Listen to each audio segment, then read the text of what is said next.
Morning. Morning. Another beautiful Sunday in the neighborhood. So today we continue on our path through the Noble Eightfold Path. Last week we talked about right view. And today we move on to right thought. And sometimes it's referred to as right intention. They're synonymous with each other in this context. And if you take what we practiced last week and maintain the right view, then you have right thought, or right intention. And together, those two are the wisdom components of the Noble Eightfold Path. And famously, often stated, the Buddha said, what we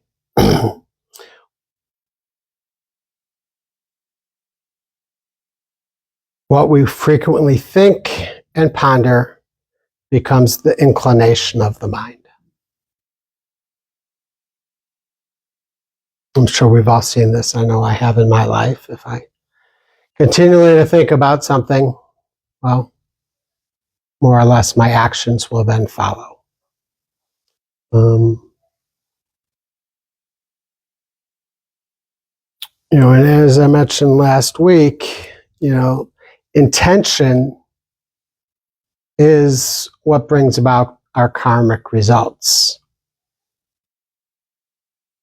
So if we can become very intentional on what we're thinking about,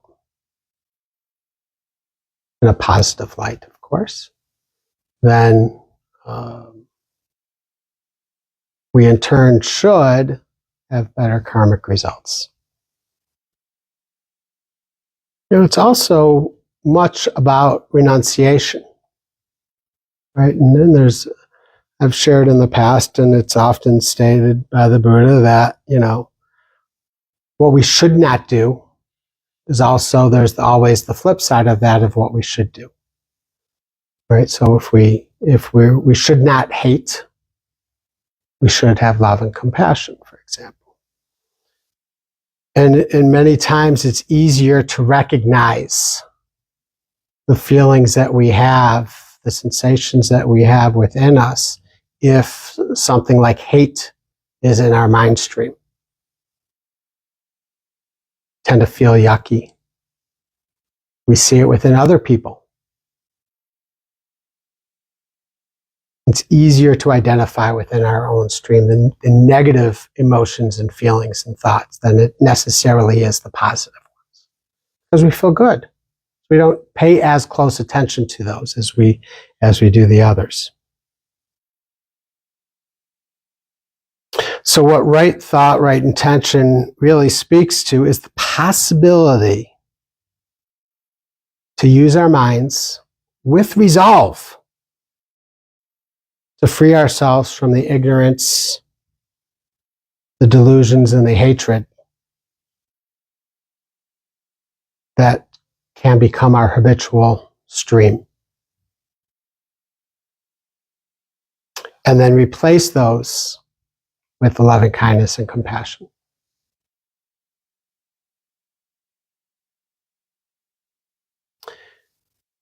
In many ways, our awareness of right thought is recognizing the stories that we tend to tell ourselves.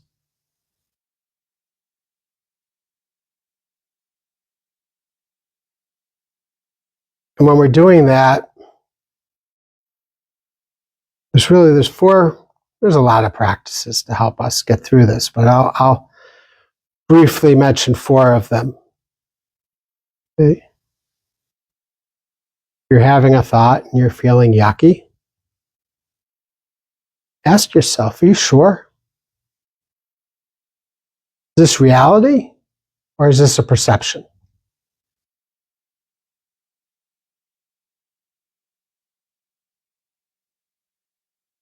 Ask yourself, what am I doing? Give yourself that opportunity to snap back to the present moment, to the reality.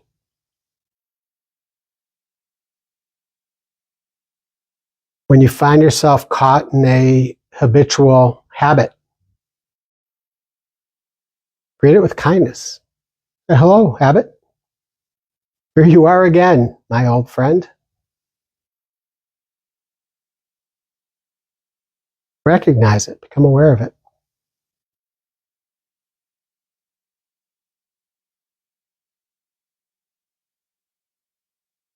And then lastly, can you have the bodhicitta mind, which is the mind of loving kindness, the mind of non-harming?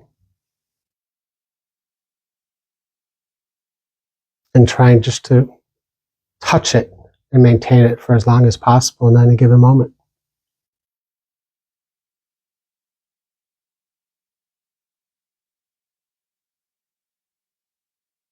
One of the famous texts is called the Dharmapada, used mostly in the Theravada tradition of Buddhism. And there's a famous saying in there from the Buddha that I think sums up what right thoughts, intentions are. Thought manifests as a word. The word manifests as a deed. The deed develops into a habit, and the habit hardens into character. So watch the thought and its ways with care, and let it spring from love, born out of concern for all beings. As the shadow follows the body, as we think, so we become.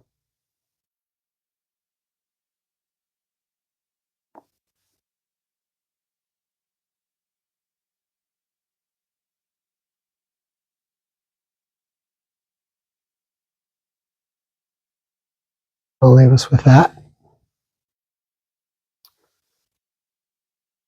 Today, when we do the walking meditation, we'll open the doors and widen the circle a little bit, and we'll spend the first 15, 20 minutes or so just really trying to center shamatha practice, and then I'll prompt some questions for the Vipassana section after the walking.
walking.